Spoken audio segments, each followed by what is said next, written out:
When they say 8 fronts, 9 fronts, there's obviously Gaza, which started on October 7th. A few hours later, early October 8th, you had Lebanon with Hezbollah.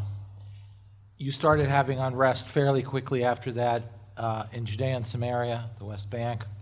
So the third front was Judea and Samaria, which actually recently has been one of the most active fronts in the war.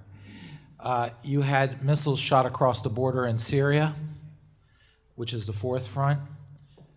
Drones and missiles being shot from Iraq onto Israel from the Shahab, that's the fifth front. Around October 28th, I believe it was, the Yemenis, the Houthis in Yemen, a rebel group in Yemen, which controls about half the country, started shooting missiles at ships and at Israel to try to close the straits of the Bab el-Mandeb Straits and the Suez Canal. So that's the sixth front.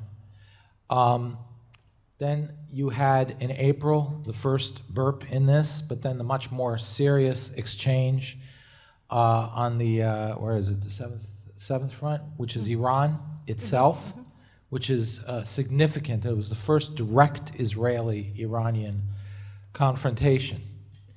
So where do 8 and 9 come from? 8 is fortunately the front that has only slightly happened, which is the internal Arabs in Israel.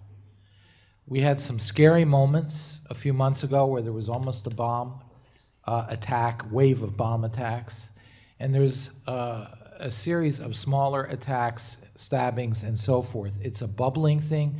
It's out there, and I raise it as a front because only 4 years ago, 40 years ago, in the last missile war, this was a big front. You had literally pogroms in Israeli cities, in Lod, Ramle, Yaffo, Akko, Haifa, of Arabs against Jews. And this is inside what's called 48 Israel. So what's the ninth front?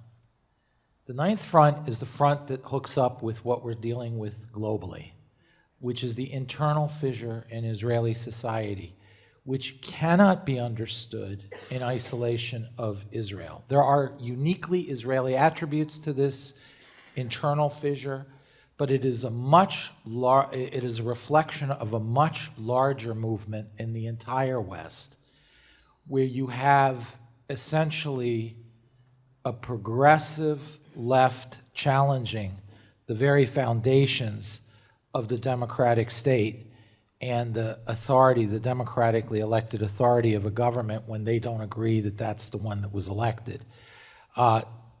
There are reasons why it was so intense in Israel that are unique. It isn't entirely a black and white issue on the two sides, but by and large, one has to understand that front as part of the larger Western fissure that we're seeing. And why is this raised in the context of this war? Because Hamas and Iran know it, and they use it effectively as part of their strategy to shut Israel down, and its effect and its ability to be effective in Gaza and against Iran. And it hooks up with here because we have these fissures in the West as well, and they tap into that. So these fronts fuse. So where do we stand on all this? Basically, we saw with Operation Grim Reaper, as it's begun to be called, Hezbollah front essentially has been shut down, although I think you're going to see it in the news soon again. It's unfortunately coming back a little bit. The elections in Lebanon turned up a Hezbollah victory. Surprise, they still have guns. Syria, I'm not encouraged by this new government. I think it's the best image you can buy, in a very slick image, but I think whether one believes this new government under Giuliani or not, I think it's essentially still a dangerous government that is part of a larger strategic movement with Qatar and Turkey.